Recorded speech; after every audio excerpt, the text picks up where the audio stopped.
오늘 함께 묵상할 말씀은 베드로전서 4장 1절부터 6절까지입니다. 그리스도께서 이미 육체의 고난을 받으셨으니 너희도 같은 마음으로 갑옷을 삼으라. 이는 육체의 고난을 받은 자는 죄를 그쳤음이니. 여러분, 우리는 지난주에 부활하신 예수님을 뵈러 간 것이 아니라 무덤 속에 계신 예수님을 뵈러 갔던 여인들의 모습을 보았었지요. 슬픔 가득했던 여인들, 두려움과 기쁨이 가득하여 제자들이 있던 곳으로 돌아가는 여인들의 모습을 보았습니다. 부활하신 예수님께서 자신들을 찾아와 주심에 그 예수님의 발을 붙잡고 그 앞에 경배하던 여인들의 모습을 보았죠. 그렇습니다. 우리는 죽은 사람을 믿는 사람들이 아니라 죽음 가운데서 부활하신 예수 그리스도, 그분을 믿는 그리스도인들입니다. 그분의 발이라도 붙잡게 된 것을 감사하며 그분의 발을 부둥켜 안고라도 마음 놓아 경배하는, 마음 들여 경배하는 저와 여러분들이지요. 사랑하는 성도 여러분, 지난 한 주간 동안 여인들 앞에 무덤 속에 계신 예수님이 아니라 부활하신 예수님으로서 여러분들 앞에 서 계신 예수님을 보셨나요? 그것도 스스로 살아나신 예수님이 아니라 하나님에 의하여 살리심을 받으시고 하나님의 보좌 우편에 앉아 계시는 그 예수님이 여인 앞에 나타나셨다면 오늘 우리에게 그대로 서 계실 터인데 그 예수님이 여러분들의 눈앞에 보여지나요? 그 예수님을 뵙고 나서 슬픔이 가시던가요? 안타까움이 가시던가요? 그래서 두려움과 기쁨이 여러분 앞에 찾아오던가요? 그렇습니다. 우리는 부활 예수님과 늘 함께 행복한 마음으로 동행했던 여인들처럼 부활 예수님과 동행하는 것을 통하여서 하나님의 백성으로 날마다 세워져 가려는 사람들이지요. 이런 우리를 위하여 하나님께서는 당신의 마음을 성경에 고이 담아서 우리에게 남겨주셨습니다. 오늘 저는 그 중에 베드로전서 4장 1절부터 6절까지 베드로를 통하여 담아두신 그 하나님의 마음을 여러분들과 함께 나누려고 합니다. 깊은 묵상을 통하여 발견하는 하나님의 마음, 그것을 우리 마음속에 옮겨 놓는 아름답고 복된 시간이 되기를 간절히 소원합니다. 먼저 본문이 어떻게 구성이 되어 있는지 좀 살펴보시지요. 베드로는 4장 1절부터 6절까지 말씀을 통해서 수신자들에게 한 편의 설교를 들려주었습니다. 1절 상반절이 그들에게 들려준 설교의 핵심적인 내용이지요. 뭔가요? 그리스도께서 이미 육체의 고난을 받으셨다. 그러므로 너희도 같은 마음으로 갑옷을 삼아라. 무슨 얘기예요? 고난을 당하라라는 얘기죠. 이것이 설교의 핵심입니다. 고난은 피할 것이 아니라 뭐 하는 것이다? 당하는 것이다. 누구처럼? 예수님처럼. 고난은 피할 것이 아니다 라고 말씀해 주고 있어요. 그리고 1절 하반절부터 마지막 6절까지 모두 그렇게 고난을 피할 것이 아니라 당해야 하는 이유를 4가지로 소개해 주고 있어요.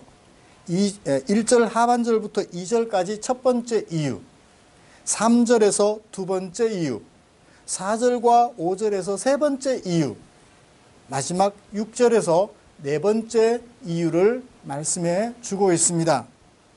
저도 이런 베드로의 말씀을 근거로 삼아서 여러분들에게 똑같이 설교하려고 합니다.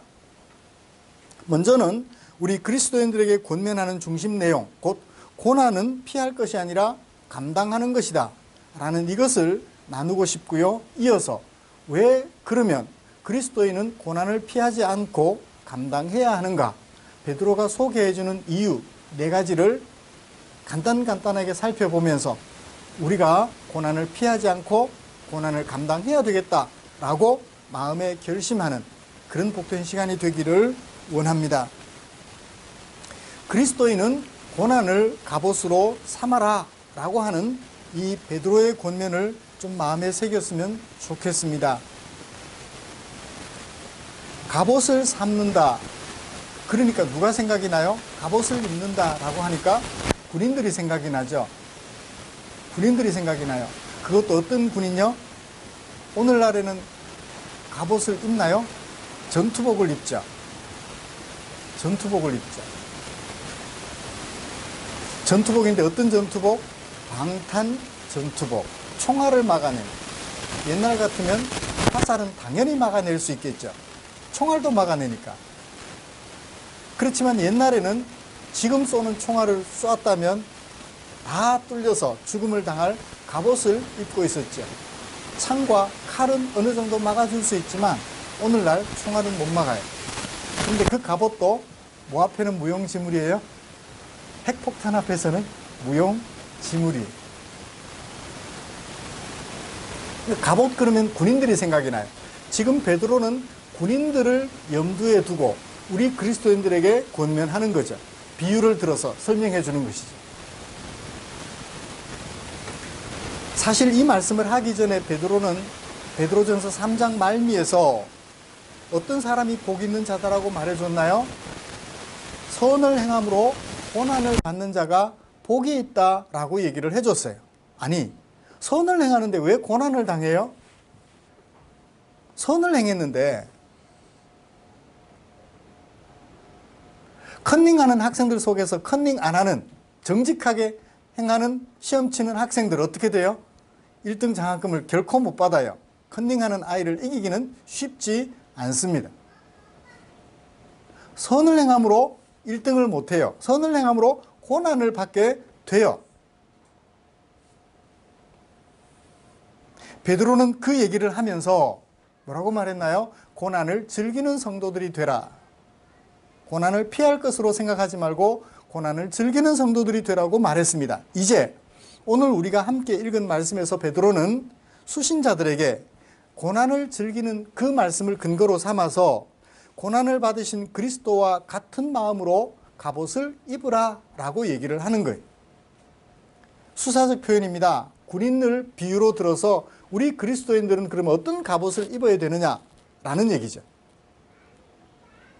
창과 칼을 막아내는 전투복이 아니라, 총알을 막아내는 방탄복이 아니라 적의 공격, 하나님을 대적하는 사람들의 공격을 막아내기 위한 고난을 갑옷으로 입으라는 얘기예요. 사실 갑옷을 삼으라 라고 말을 했지만 무장하라는 얘기예요. 무장에는 갑옷만 있는 건 아니죠. 칼도 있고요, 창도 있고요, 방패도 있습니다. 갑옷도 있고요, 투구도 있고요. 그 모든 것들을 우리 이제 개역개정은 번역하면서 그 중에 하나를 선택해서 갑옷을 삼아라 그렇게 말을 했어요. 사실은 무장하라 라는 얘기예요. 우리 그리스도인들이 그리스도인으로서 정체성을 지켜내는 것, 사람으로서 생명을 지키는 것이 군인이라면 그리스도인으로서 생명을 지키는 것이 아니라 정체성을 지켜내는 것이 목적일진데, 그것을 위하여 취할 수 있는 무장, 최고의 무장이 뭐라고요? 고난이라는 것이라.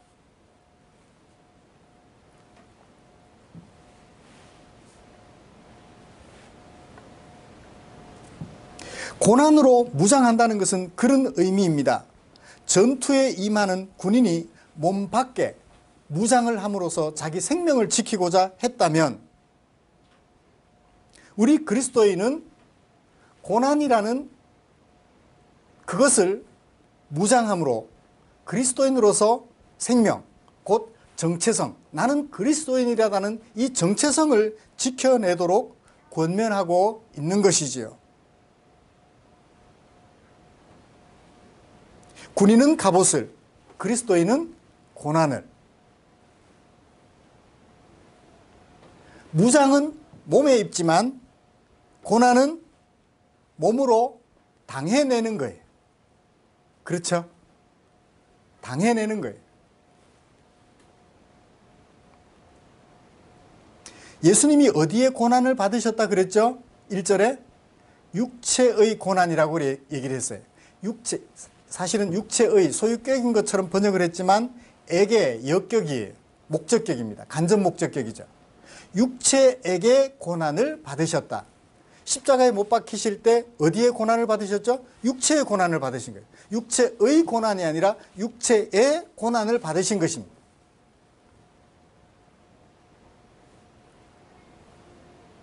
그래요. 고난이라는 것은 육체로 당하는 거예요.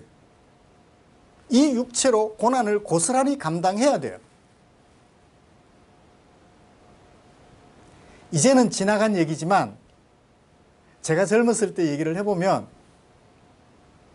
집안일은 누가 해요? 아내가 해요.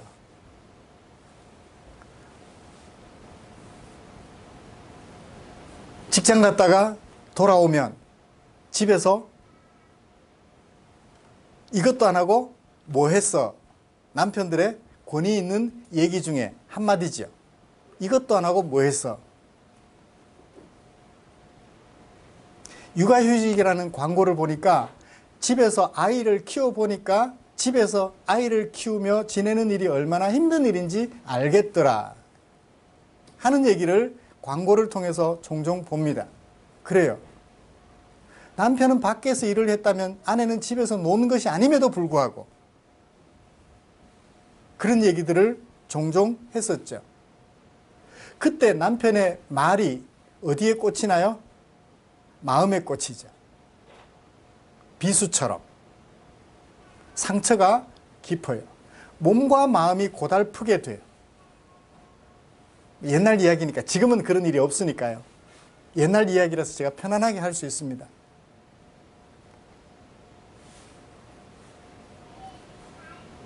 그래요. 고난으로 무장한다는 말은 바로 그거예요. 내 몸으로 고난을 감수한다는 것이죠. 무장한다는 얘기는 뭐 다른 것이 아니라 내 몸으로 내 그리스도인으로서 정체성을 지키기 위하여 내 몸으로 그 일을 감당한다라는 거예요.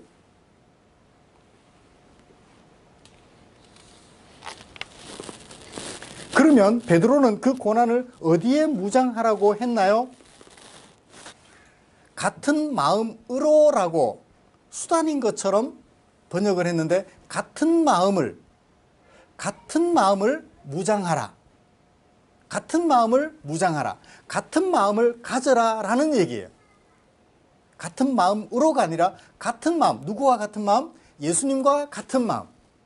육체의 고난을 받으신 예수님과 같은 마음을 가지라는 거예요. 전투하는 군인이 몸에 무장을 한다면 그리스도인은 어디 무장을 하는 거예요? 마음을 무장하는 거예요. 마음을 무장해 놓으면 어떻게 되나요? 몸으로 고난을 감당할 수 있어요. 그래, 예수 믿기 때문에 주님의 말씀에 쫓아 고난을 감당해야지 하고 마음의 각오를 다지면 실제로 그런 일이 생겼을 때 어떻게 되나요? 몸으로 그 일을 감당하게 돼요. 그래, 내가 하나님께 말씀 듣기를 아내들아 남편을 순종하고 순종하라 했으니 내가 그렇게 하자라고 마음의 각오를 다짐하면 어떻게 돼요? 실제로 그렇게 하게 돼요. 그래서 군인은 몸의 자기 정체성을 자기 생명을 지키기 위해서 몸의 갑옷을 입지만 그리스도인은 마음의 무장을 해요. 하나님의 말씀을 내 마음에 가득하게 담아서 내가 그렇게 해야지라고 마음을 가지는 거예요. 그 마음을 가지게 되면 실제로 그런 일이 부닥쳤을 때 내가 그 일을 감당하게 돼요. 뭘로? 내 몸으로. 예수님께서도 그 마음을 밤새도록 고민하셨죠. 전날 저녁에 3번이나. 아버지여, 할만하시면 이 잔을 내게서 물려주십시오. 그렇지만 그 잔을 감당해야 된다는 것을 예수님은 마음으로 알고 계셨어요. 마음으로 되짚어보고 또 되짚어보았더니 어떻게 됐나요? 마지막에 이제 가자.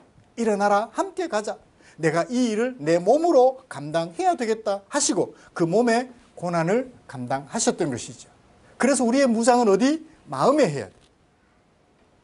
군인이 전투복을 몸에 걸쳐 입어 자기 생명을 지키고자 했다면 우리는 하나님의 말씀을 내 마음에 심어서 마음에 무장해가지고 내 그리스도인으로서 정체성을 지켜낼 수 있어야 한다는 것입니다. 이것이 오늘 베드로가 수신자들에게 권면해 주었던 설교의 핵심적인 내용입니다.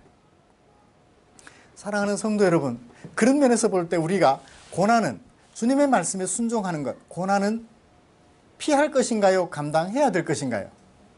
감당해야 될 거예요. 예를 들어보죠. 우리 친척 나오미가 있는데 이 여자가 자기 남편하고 아들 둘 데리고 기근이 왔을 때 자기들 잘 살아보자고 남의 나라로 이민을 갔어요.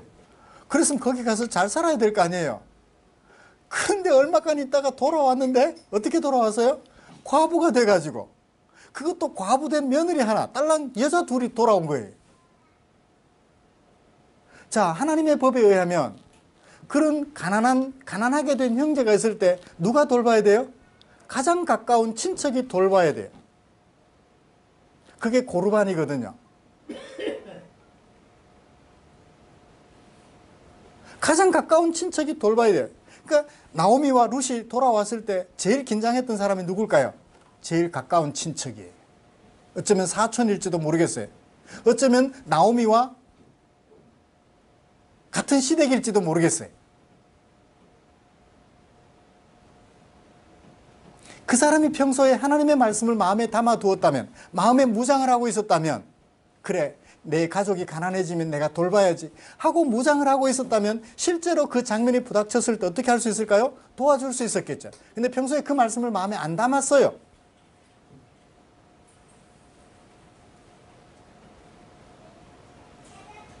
근데 막상 그 일을 하게 됐을 때 결국 어떻게 하나요? 안 담아두다 보니까, 마음에 안 담아두다 보니까 나 그 일 못하겠소 하고 신발을 벗어서 장로에게 넘겨줍니다. 내가 수모를 당할지언정 그 일을 감당할 수 없다는 것이죠.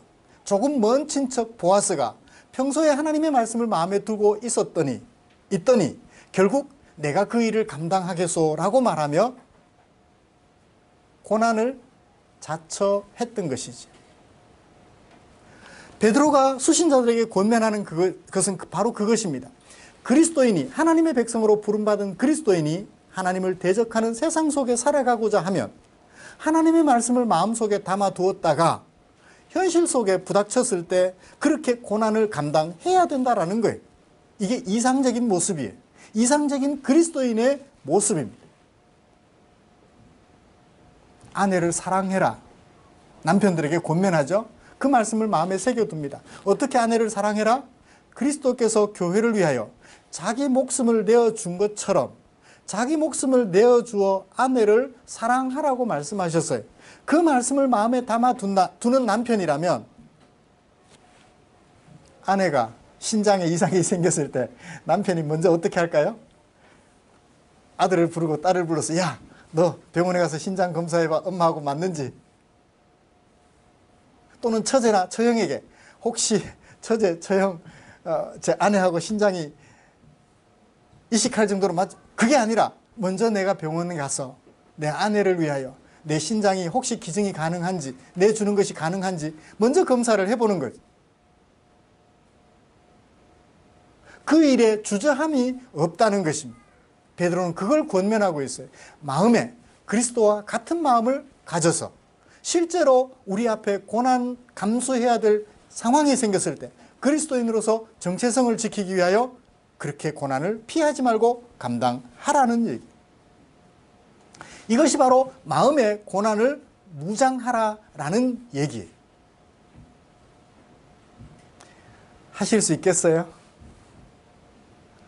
예수 믿고 좋은 일만 기대했는데, 예수 믿고 복된 일만 기대했는데, 그죠?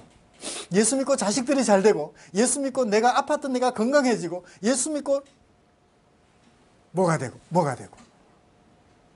그걸 바랐는데 하나님께서 베드로를 통하여 우리에게 주시는 말씀은 그게 아니네요.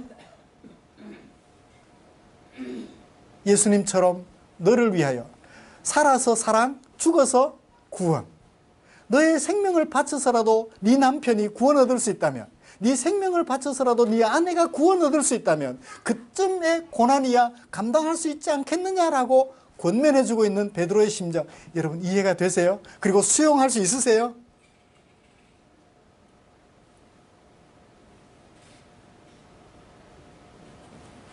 쉽지 않죠? 쉽지 않아요. 그렇지만 이것은 우리가 그리스도인이기 때문에 감당해야 될 필수적인 요소예요. 그리스도인이기 때문에. 예수를 안 믿는다면 그럴 필요 없어요. 예수 믿고 오로지 복 받기만을 바란다면 그럴 필요도 없어요. 그런 사람은 예수 아니라 절에 가서 부처님께 빌어도 돼요. 아까 얘기했잖아요. 속초를 다녀오는데 사찰 하나가 뒷자락까지 불에 탔는데 사찰은 멀쩡했다고. 그 뒤에 산 얼마 안 하고. 그분들 그러잖아요. 부처님 공덕이라고. 그럴 거예요.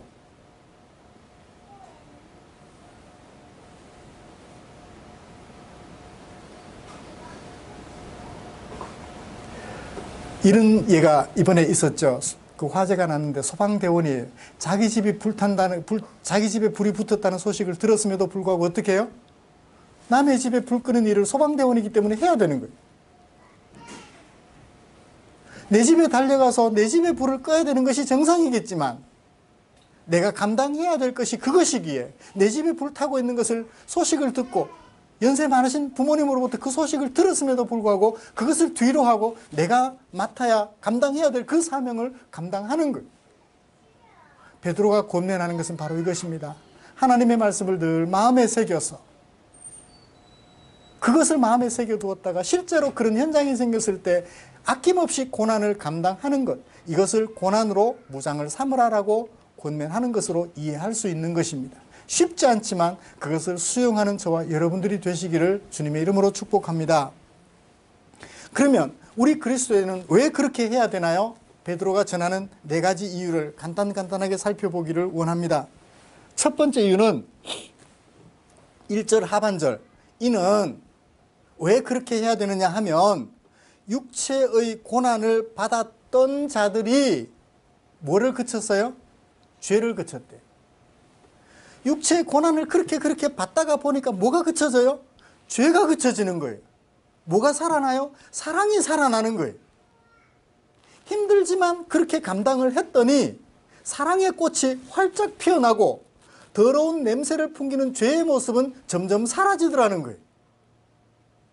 여러분 할만하지 않나요? 조금 고생했더니 조금 고난을 감당하려고, 처음부터 큰 고난을 감당할 수는 없어요. 아이들에게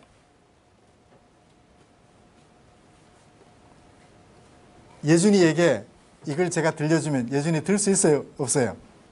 어쩌면 이것에 눌려서 숨이 끊어질 수도 있어요. 그 아이에게는 이걸 뭐라고 하나요? 손에 쥐고 이렇게 소리 나는 딸랑이. 네. 이것 정도가 무난하겠죠. 그래요. 우리 그리스도인들에게 처음부터 주님께서 큰 고난을 감당하라고 말씀하지 않으십니다.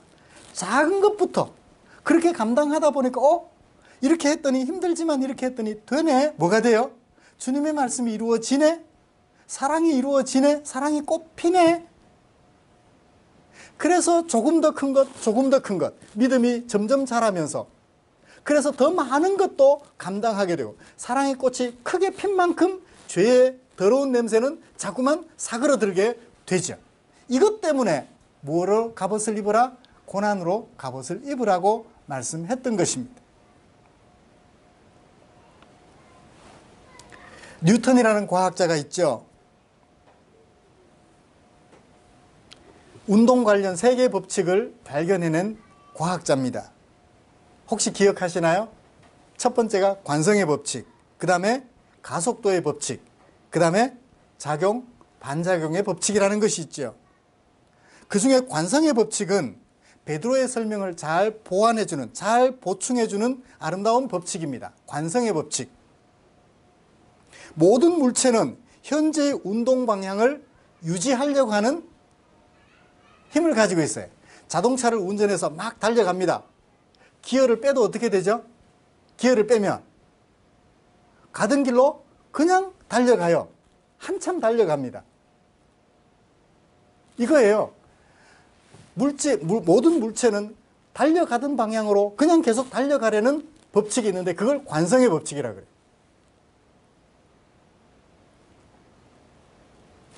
그리스도인들이 되어가지고 작은 것부터 고난을 감당함으로 사랑의 꽃을 피워가기 시작하면 점점 더 어떻게 해요? 가던 방향으로 계속 달려가게 되죠. 이것도 되네. 저것도 되네. 이것도 되는구나. 여기까지 되는구나. 그래, 해보자. 베드로는 그것을 제시하면서 고난을 갑옷으로 삼으라고, 고난으로 마음에 무장하라고 말씀하고 있는 것입니다. 두 번째는요, 2절에 조금 더 부연 설명하는데요. 이후로 다시는 사람의 정욕 따르지 않고 하나님의 뜻을 따라 육체의 남은 때를 살아가게 하려 함이라. 되네. 또 해보자.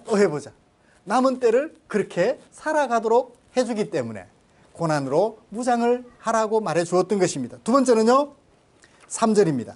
너희가 고난 없이 음란과 정욕과 술취함과 방탕과 향락과 무법한 우상숭배 하던 것 지난 때로 족하다.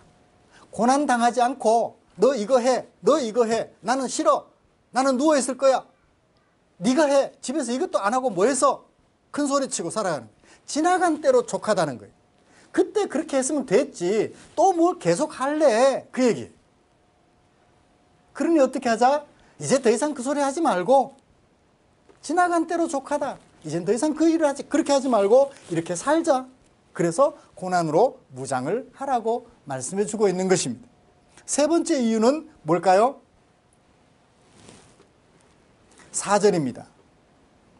너희가 그들과 함께, 누구와 함께? 불신자들과 함께 그렇게 방탕에 다름질하는 것을 이상히 여겨 그들이 비방하지만, 현재는 비방해요. 쟤 전에 나하고 같이 살았는데 사람이 달라졌어. 왜 저래? 그래, 너 혼자 잘났다. 너는 그렇게 살아. 그렇게 말했던 그 사람들, 5절에 나중에 어떻게 하게 되나요? 산자와 죽은 자를 심판하기로 예비하신 하나님 앞에서, 예수님 앞에서 똑같이 얘기할 거예요. 쟤요, 전에 나하고 똑같이 살았는데요, 예수 믿더니 다르게 살았어요. 사실대로 말할 거 아니에요. 그 사람은 고소하려고 자기와 같이 살지 않았다고 말했지만 우리 주님 보시기에는 그게 고소예요? 칭찬이에요? 칭찬이 되는 거예요. 전에 그들하고 똑같이 살았을 때는 쟤 우리하고 똑같아요. 하나님 앞에 그렇게 말하겠죠. 근데 쟤 우리하고 달라요. 다르게 살았어요.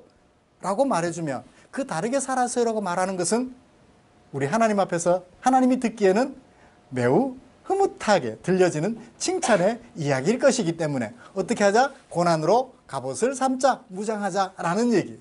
나중에 하나님께 칭찬받을 것이니까 고난으로 무장하고 살아가자라고 세 번째 이유로 말했습니다. 네 번째 이유, 6절입니다.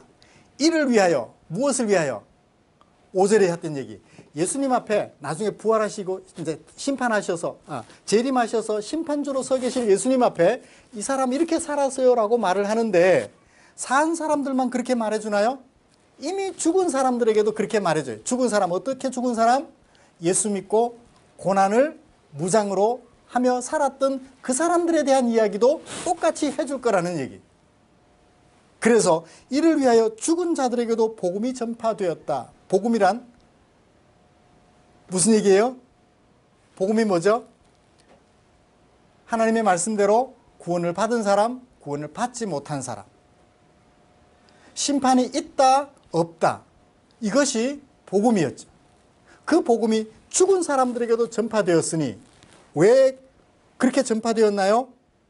사람으로서는 심판을 받았지만 하나님을 따라서는 살게 하는 것이기 때문에 죽은 사람들에게도 복음이 전파되었다고 얘기를 해요. 산 사람들에게도 이 복음이 전파되었지만 예수 믿고 하나님의 백성으로 살았던 죽은 사람들에게도 똑같이 복음이 전파되었다. 그러므로 복음은 옛날이나 지금이나 일관되다.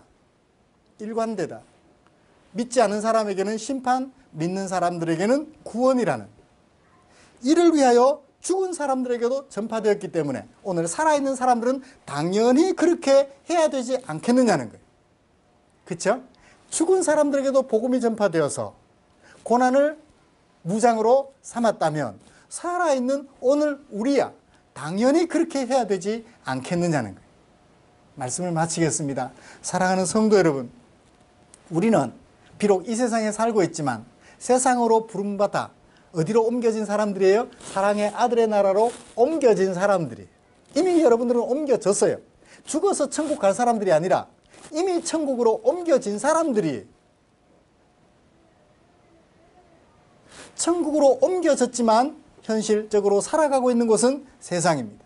이런 세상을 살아가면서 고난은 필수적이에요. 주님의 말씀에 따르고자 하면 필수적이라고요. 왜요? 사람들은 내가 고개를 숙이면 계속해서 고개를 숙이기 원해요. 내가 한번 사과를 하면 나를 죽이려 해요. 왜요? 나를 죽여야 내 것을 빼앗아서 살아갈 것이기 때문에 그렇습니다. 지금 국회를 보잖아요. 너를 이겨야 내가 살아요. 피나는 싸움을 벌이고 있죠. 이쪽 저쪽 진영이. 무서워요. 너를 죽여야 내가 산대요. 무서워요. 이쪽은 이쪽대로 저쪽은 저쪽대로 편을 나눠가지고 너를 위해서 내가 조금 희생해 줄게, 내가 너를 위해서 조금 더 고생할게, 이 생각은 추호도 없어요. 우리는 그리스도인이기에 권력에 목매는 사람들이 아니고 자리에 목매는 사람들이 아니라 하나님의 백성으로 부름을 받았기에 이런 세상 속에서 어느 편에 서는 것이 아니라 너를 위하여 내가 목숨을 걸고라도 희생해 주기를 각오하고 다짐하는 그런 하나님의 백성으로 베드로의 권면을 따라 서 가시기를 주님의 이름으로 축복합니다. 기도하겠습니다. 좋으신 하나님 감사합니다. 주께서 허락하신 은혜, 말씀 속에 담겨있는 은혜를 오늘 성도들과 함께 나누어 보았습니다. 주님의 말씀은 참으로 아름답고 가치가 있습니다.